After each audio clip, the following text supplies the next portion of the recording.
Hey there, chemists. It's Dr. O'Malley here, and we're going to start our organic chemistry unit. This is one of my favorite topics in chemistry. I sort of feel like everything I know about chemistry I could throw back to organic chemistry, and it helps me understand and explain things. I actually want to start off by just showing a very short video from the American Chemical Society's reaction series. It's sort of about why carbon is so present in living things, at least here on Earth, as far as we know. And it just introduces the topic a little bit. So let me have a look at that. We'll watch that, and then we'll talk about some introductory stuff. Here we go. No matter how green, how furry, how small, how big, or how weird, all known life forms are based on the chemistry of one element, carbon. But why carbon? And if we look out to the stars, could there be a fundamentally different kind of life out there? Questions like these are really hard to answer because we only know life on one planet, ours. Life here on Earth is fundamentally chemical. DNA and proteins are both super long, basically infinitely variable polymers based on carbon. Fats and sugars are based on carbon. Most molecules cells use to signal each other are based on carbon. We don't know of a single life form that doesn't use carbon as the basic scaffolding of its own existence. Of course, life needs more than just carbon. A lump of pure carbon, whether graphite or coal or diamond, is not alive. But carbon does seem to occupy a special place among the elements, at least here on Earth, and probably on other Earth-like planets as well. Let's take a look at some of the reasons why. First of all, carbon is fairly promiscuous, meaning it can form bonds with a wide variety of elements. In this drug, carbon is married to other carbons, oxygen, chlorine, nitrogen, sulfur, and hydrogen. Secondly, carbon can bond a bunch of different ways. It can form incredibly stable bonds with some elements like hydrogen, and it can form less stable, more reactive bonds with others like oxygen. Carbon can form tetrahedral, aka diamond-like shapes, it can form flat rings, and it can even form molecules that look like those rickety beach lounge chairs you constantly fell off in the 90s. And with help from other elements like hydrogen, nitrogen, oxygen, phosphorus, and sulfur, carbon can form the backbone and side chains for the incredibly long polymers that are key to life here on Earth. But it's not inconceivable that somewhere in the universe, elements other than carbon could be the building blocks for life. Silicon, right below carbon on the periodic table, and therefore with some similar chemical properties, has popped up as a potential alternative. Silicon shares a lot of similarities with carbon, including its ability to bond to oxygen and to create long polymers. But it has some major setbacks. First, silicon struggles to create multiple bonds because of its size, and the bonds it does make are much less stable. But what really puts the nail in the coffin is that when oxidized, silicon creates a solid, silicon dioxide, otherwise known as sand. Whereas when carbon is oxidized, it creates a gas, which is easy for plants to access and make sugar from. While silicon has stoked the imagination of science fiction writers, the scientific community has yet to find enough evidence to suggest the potential of silicon-based life. Some life can already use silicon though, like in these beautiful shells, and scientists are evolving organisms that use it in other ways too. Using a technique called directed evolution, scientists generated mutations in an enzyme called cytochrome C in bacteria from Icelandic hot springs. Over several generations, the mutated bacteria were able to produce 20 different compounds with silicon-carbon bonds. Finding alien life forms outside of our solar system is hard, and not just because it would take forever to get to any Earth-like exoplanets.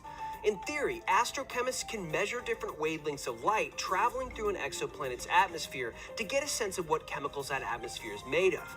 If we see a lot of small molecules floating around, like oxygen or methane, that could mean that there's life down on the surface. But trying to measure the light signature from a planet trillions of kilometers away when it's sitting right next to or right in front of a star as bright as our own sun is a chemical trick we haven't quite figured out yet. Inside our solar system, we've got other options. There are places that used to have or still have liquid water, and that's a good first step since all life we know uses liquid water. Scientists speculate that non-water life might be out there too. Titan has seas of liquid methane and ethane, and it could be that life has figured out how to chill on Saturn's largest moon. Get it? Chill? Because the average surface temperature of Titan is negative 180 degrees Celsius, so it would have to be chill. There, I did it again. What do you think, folks? Can you imagine silicon-based life on other planets? Any interesting takes on new life? Let's get a discussion going down in the comments, and we'll see you again soon. Okay, so let's look at a couple of organic compounds, and in this lesson, we're going to look at how we name simple hydrocarbons. On your screen, I first want to start off with how to interpret what are called line structures. Many organic compounds are much larger than the simple molecules we've seen earlier in this course. So how do we draw them? We don't draw all the atoms. For example, if I zoom in on this one right here, just this little zigzag actually implies a lot of information. Every time you have an intersection of lines and a bend, that implies a carbon atom. In fact, every time a line just ends and doesn't look like it's attached to anything else is also a carbon atom. So that's actually 4 carbon atoms abbreviated in that little tiny zigzag. Now there's also hydrogens. Almost all of these organic molecules contain carbon and hydrogen. And we know that carbon always makes 4 bonds. So everywhere I don't already see a bond drawn, I know that what's invisible is another hydrogen atom. So that means there are 3 hydrogens coming off of that carbon on the end there. There's 2 off of each of these internal carbons, and then there's 3 others on the end. So even that tiny little molecule, this is a butane molecule, is much larger. If you draw all the atoms, this would be C4, and then a total of 6, 8, 10, and that's just called butane. We'll talk about nomenclature today. And as you can see, the molecules get even bigger. So this is another organic compound. This is a phenol derivative. This is called an orthomethyl phenol. So if I had to try to figure out, first of all, just how many carbons is this representing? Everywhere I have an intersection of lines is a carbon. So there's 6 that make up the hexagon. If a line just ends, that also implies a carbon atom. Notice this right here is not a line ending. That's not a carbon atom because it's clearly bonded to this oxygen. So we draw, in line structures, we draw the symbols for the other elements. So not carbon and not hydrogen, but we do draw the other elements. You might be going, wait, you just said don't draw hydrogen, and yet you drew a hydrogen right here. Well, there is a pretty strict rule that we do draw the hydrogens that are not attached to a carbon atom. So how many hydrogens are in this molecule? I have 7 carbons. Let's draw in the H's. Well, there's 3 up here on this terminal branch up there. There's none on that carbon right there. It's already making 4 bonds. 1, 2, and then the double bond counts as a total of 4. However, the one right below it has 3 bonds already occupied, so there's 1 other hydrogen. And in fact, that's true for all the other carbons that I have. And then I have to include that hydrogen as well. So if I had to write a molecular formula for this, it would be C7, H, we've got 3 up there, 4 down there, and 1 more sounds like 8. And then there's also an oxygen. The order in which you write the elements when you're writing a molecular formula, as I just did, C7H8O, I'm going to say for now personal preference, but there is a rule that says you list them as carbon, hydrogen, and then all the other elements in order of alphabetically based on the name of the element. So oxygen would come before phosphorus because O comes before P in the alphabet. So let's try one that's a little bit tougher. This is the caffeine molecule drawn as a line structure. And if I asked you how many carbons there are, take a look. So you can figure out how many carbons are in the caffeine molecule. And let's see if you found them. That's 1 out there. That's 1 down there. That's another 1 up there. And then we have 1, 2, 3, 4, and 5 more in this bicyclic framework. So it looks like I have a total of 1, 2, 3, 4, 5, 6, 7, 8. Now let's get the hydrogens. So there's 3 on each of these terminal carbons that are just branching off. Those are all CH3, what are called methyl groups. And there's 3 methyl groups in the caffeine molecule. We'll explain what methyl means in a second. Where are my other hydrogens? Well, there's 1 all the way to the right, because that carbon atom has to be making 4 bonds. The remaining carbon atoms are actually already forming 4 bonds each, so they're satisfied. The nitrogens, you might not remember, but nitrogen makes 3 bonds, usually when it's got no formal charge, and then it has a lone pair of electrons. So you'll also notice we don't have lone pairs drawn in these line structures. They are there. You could certainly fill them in. Every nitrogen happens to have a lone pair in this particular caffeine molecule. Same with the oxygen. Oxygen has 2 lone pairs on each of those oxygen atoms, but that takes care of the formula. So this would be C, 1, 2, 3, 4, 5, 6, 7, 8. H, we've got 3, 6, 9, and then 10. And then there are 4 nitrogens and 2 oxygens. That should be the molecular formula of a caffeine molecule. Okay, so let's switch gears and look at how we draw and name simple hydrocarbons. First off, in the upper right of your notes, we have some typical bonding patterns that we see in organic compounds. We already mentioned that carbon forms 4 bonds, and there's a variety of ways it can do it. Oxygen typically makes 2 bonds, nitrogen makes 3, and I even have a halogen up here, which typically just makes 1 bond in the simple organic molecules we will look at. Now, we name organic compounds based on the number of carbons that are connected in a series, your longest carbon chain. And you should know the 10 prefixes that are used for carbons counting 1 through 10. Meth, eth, prop, bute, pent, hex, hept, oct, non, and dec. There are other prefixes for 11, 12, 20, you name it. But for this level of the course, we only really need to know the first 10. So that's what we're going to look at. We'll get back to these common branches in a moment. Let's just talk about simple hydrocarbons. So how do we draw them? Methane, ethane, and propane are your 3 simplest alkanes. They contain respectively 1, 2, and 3 carbons.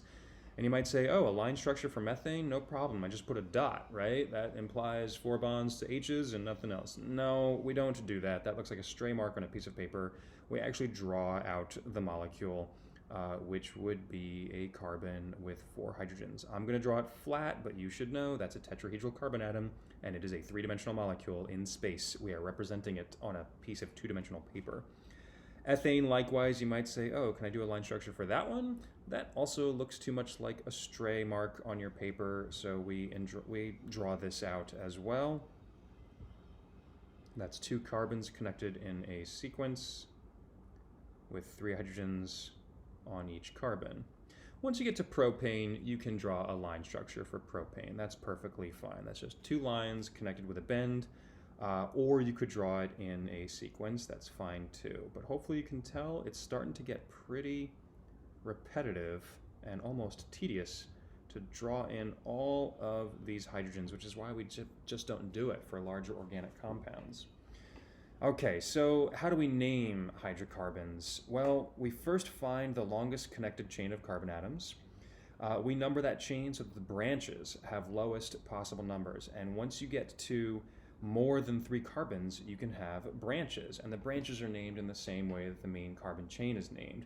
A single carbon branch, you drop the ane in methane and you add the suffix il, YL, so methane becomes methyl, ethane becomes ethyl. These are all 1 hydrogen less than the parent hydrocarbon chain if it was a straight chain. There's some special ones that are a branch with branching inside of itself, so an isopropyl. You can see how the condensed structural formula shows what they are. And then there's some other common names for halogens and even oxygen-containing branches, but we'll get to those when we see examples of them. We identify and number each branch, and we list the branches in the name alphabetically. So ethyl would come before methyl because E is earlier than M alphabetically. Even though ethyl is a greater carbon chain, we list the branches alphabetically. That's just the rule. But you number the chain so the branches have lower possible numbers. And then there's other rules about italicizing things and putting dashes and commas, and this will make sense when you just see some examples. So let's look at some examples. First off, 3-methylhexane. I look at an organic chemistry compound's name and I read it right to left. I look at how it ends first. Hexane tells me this is 6 carbons in a row, and I start with that.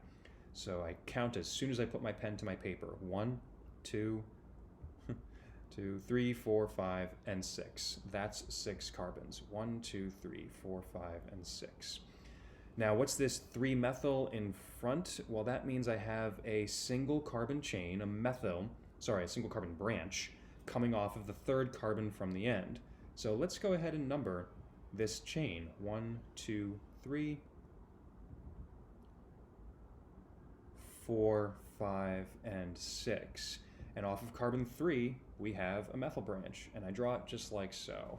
You could certainly draw it where it's pointing straight up off the chain. That's the same thing, it's just not as spread out, so you might see it more spread out like I have there. All that has to be true is that they're all connected in the same sequence. You have the same connectivity in order for this to be 3-methylhexane. Let's try another one. 2-chloro-4-ethyl heptane. The first thing I notice is heptane, so 7 carbons. 2, 4, 6, and then one more makes 7. And then I have an ethyl on carbon 4. So I'll go ahead and number this chain as well. 1, 2, use a smaller font. 1, 2, 3, 4, 5, 6, and 7. There's an ethyl on 4. Okay, well that means it's going to be pointing straight up off of carbon 4, so 1, 2. I could have drawn it down here. That's still 2 carbons. I could have drawn it over to the side. That's fine too. I have to have 2 carbons connected at position 4 of the original 7. And then I need a chlorine on carbon 2. So on 2, I put a chlorine. Notice what happened there. When I draw something that's not a carbon, that line no longer implies a carbon right there. That is a chlorine. That is a carbon. So the end of a line is a carbon, but as soon as you write the symbol of another element, it just becomes a bond to that element. Okay, so let's try the other two. 2,5-dibromo-3-methylhexane. Hexane is 6 carbons, 2, 4, and 6. I can think about the numbering. 1, 2, 3, 4, 5, and 6. Off of carbon 3, I have a methyl. So I'll put a methyl on carbon 3. And then I have my first multiple of a branch. There are 2 bromines. That's what dibromo means. And I need to say where they are. I need to show where they are. And it tells me where they are. They're on carbons 2 and 5. They lump it together. It's redundant to say 2-bromo, 5-bromo. They're both bromo, so we give it a di in front. Notice it's alphabetized B before M. The prefix di does not count for the alphabetization, although you get the same thing in this case. So alphabetically, bromo before methyl, and then numbering it 2 and 5 for the bromine. So I have a bromine on carbon 2, and then a bromine on carbon 5. Let's try one more. 3,3-difluoroheptane. This is a heptane derivative. 2, 4, 6, and 7.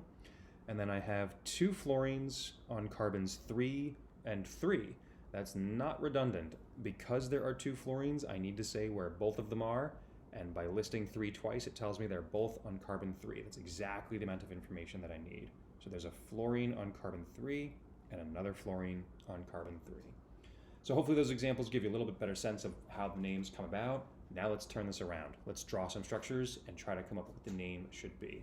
And we're going to do this at the same time as we practice the concept of isomers. Isomers are sets of molecules that have the same molecular formula, but they have a completely different structure because they have a completely different connectivity, and as a result, they have a completely different name. They often have things that are related to each other, namely the molecular formula, and then sometimes other things. So we like to talk about them as groups of molecules, but they usually have different chemical properties, physical properties, and they are in fact different molecules.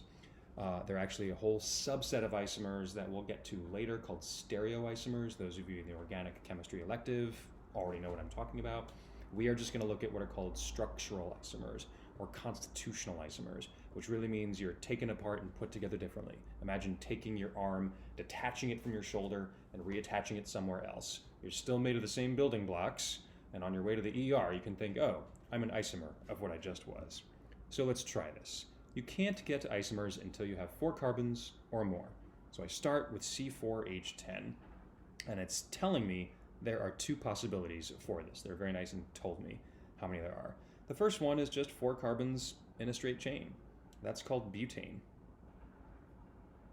In fact, since everybody knows that isomers can come about once you get to 4 carbons or more, they sometimes write this as N-butane, meaning normal butane, meaning it's just in a straight chain, because there are some common names for other C4H10 isomers. They're not systematic, but sometimes it's nice to clarify. When I say butane, I mean regular butane, and you're okay to leave the N out, but if you see it, that's what it means.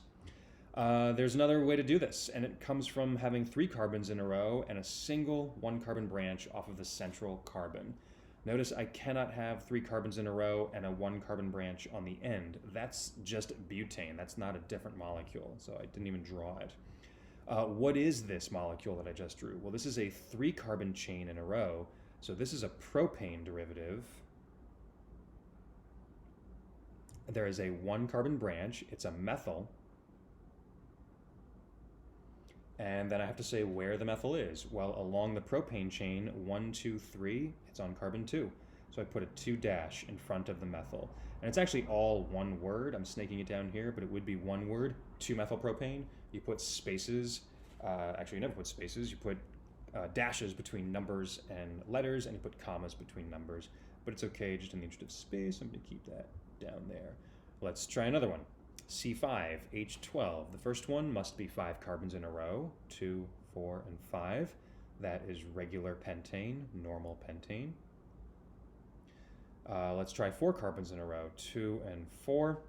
And I need a 1 carbon branch somewhere. If I put it one away from the end, I get a butane derivative with a methyl branch on carbon 2 along the chain. So this is a 2-methyl butane, and I'm just going to write that 2-methyl butane.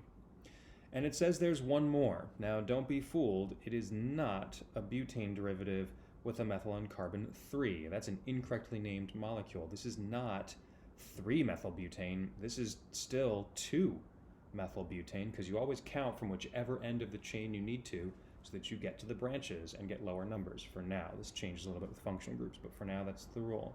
So what's the third one?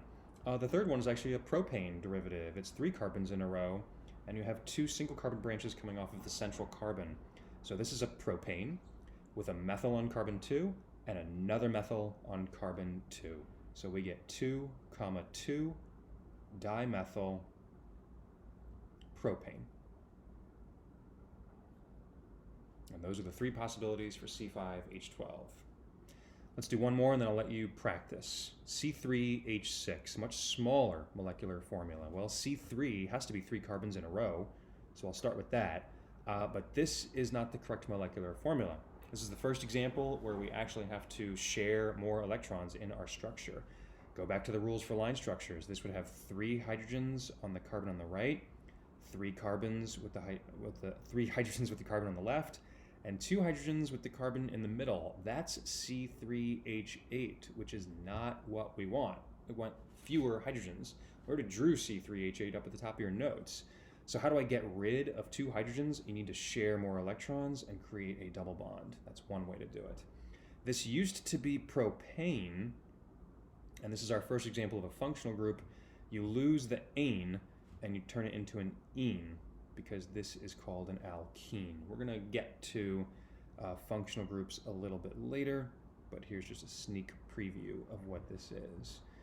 How else do you do this? Well, you can't just put that alkene on the other side. That's still propene. All I did was rotate the molecule around. The other way to do this is to actually have a triangle. That is 3 carbons with 1, 2, 3, 4, 5, 6 hydrogens attached in total. This is still a propane, but now that it's in a ring, we call it a cyclopropane. Cyclic organic molecules get the prefix cyclo before the total number of carbons in that ring.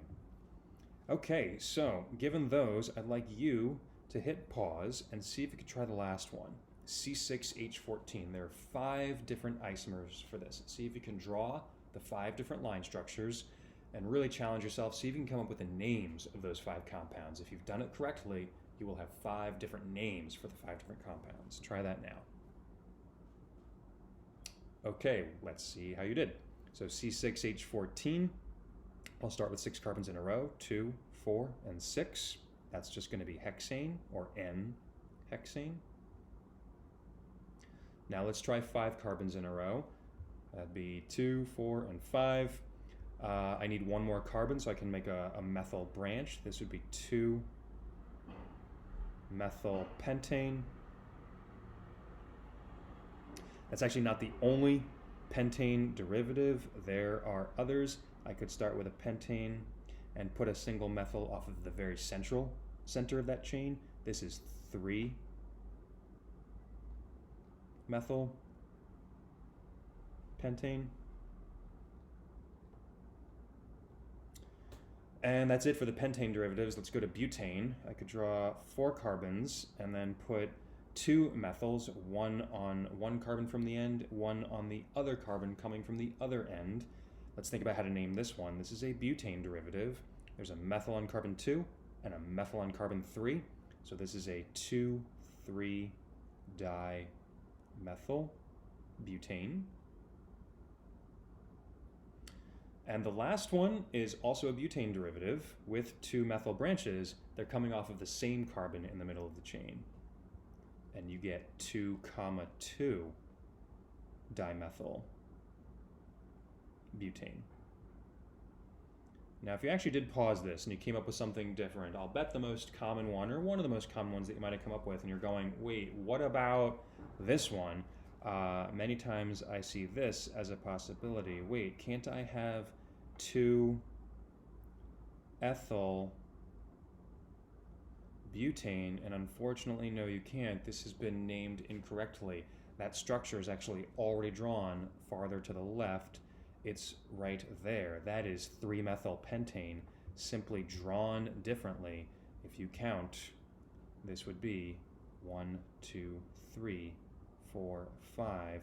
This is a duplicate of 3-methyl pentane. That's the number one problem that usually people run into when they're doing this for the first time, and even beyond, is they accidentally draw duplicates, and that's one example of a duplicate. Okay, so that's how we look at isomers for simple hydrocarbons and name compounds that have branches or just simple hydrocarbon chains. We're going to move forward and look at functional groups, and then eventually some reaction properties of organic compounds.